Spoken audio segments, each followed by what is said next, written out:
Chers collègues, ni cobaye ni pigeon, c'était dans la manifestation devant la métropole. L'avez-vous entendu? Et cette mobilisation ne fait que commencer. Soyez-en sûrs. Il n'est plus temps de revenir sur les démonstrations de l'échec certain à venir de cette filière CSR et des dangers inacceptables que vous ferez courir en termes de santé publique à plus de 30 000 habitants. Et je ne parle que de la toute première proximité. Une mobilisation citoyenne sans commune mesure s'organise. J'entends cette colère légitime devant tant d'insuffisance politique et tant de déni démocratique. Comme Améthyste, qui a été et est encore la plus grande absurdité européenne en matière de traitement des déchets. Personne ici n'en a vraiment conscience. Le CSR sera l'aboutissement de l'absurde. Le CSR n'est pas la solution, même partielle, à ce cuisant échec dont nous ne sommes pas sortis. Il en est le renouvellement, la prolongation pour 15 ans. C'est l'entêtement coupable et intéressé des industriels à ne pas vouloir reconnaître leur échec.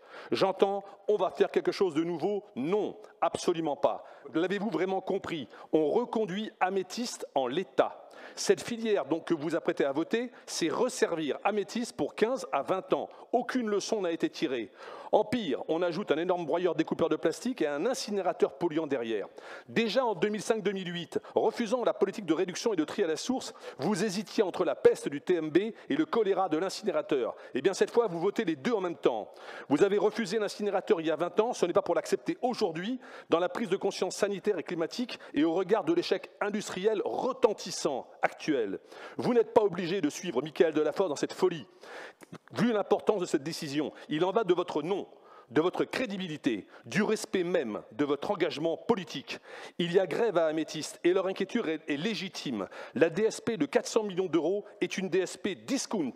C'est la grande braderie d'une gestion impossible.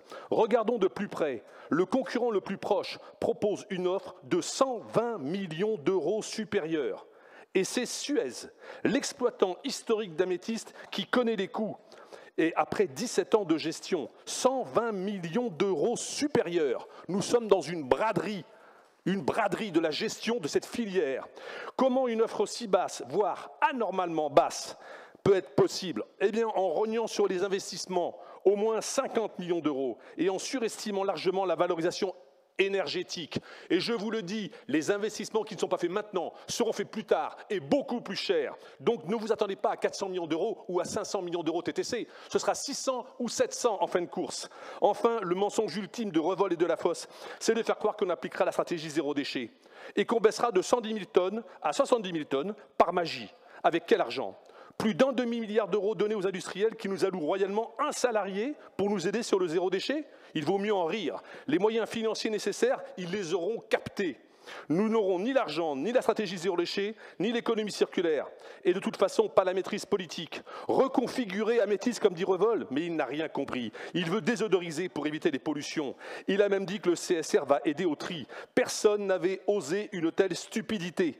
Qu'un incinérateur, qui est l'archétype de l'économie linéaire, soit mis en facteur d'économie circulaire. Personne ne l'avait osé en national depuis 30 ans que je travaille là-dessus. Donc oublions l'intelligence de la mutualisation.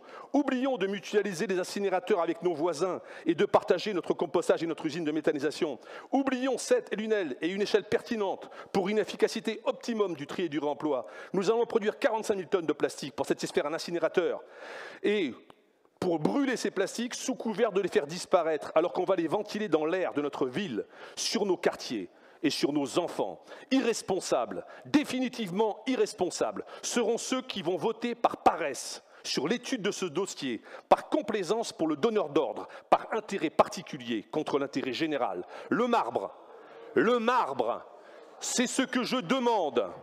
Je demande le marbre pour y graver les noms de celles et ceux qui, par leur vote, ne seront pas seulement responsables, mais coupables de cette délibération inique, stupide, contraire au climat, à la santé publique, économiquement irresponsable aussi, en plongeant pour au moins 2 décennies Montpellier et sa métropole dans un gouffre financier, une gabegie pour le plus grand profit des industriels, nous retirant définitivement toute marge de manœuvre financière pour la solidarité, la petite enfance et la culture. Le temps de la honte viendra, car le réveil adviendra. viendra et il sera douloureux. Personne ne pourra se dérober. Ce vote est le plus important des 40 dernières années par l'ampleur de ses impacts. Il n'y a plus de mots quand les hommes et les femmes sont livrés à autre chose qu'à leurs idéaux.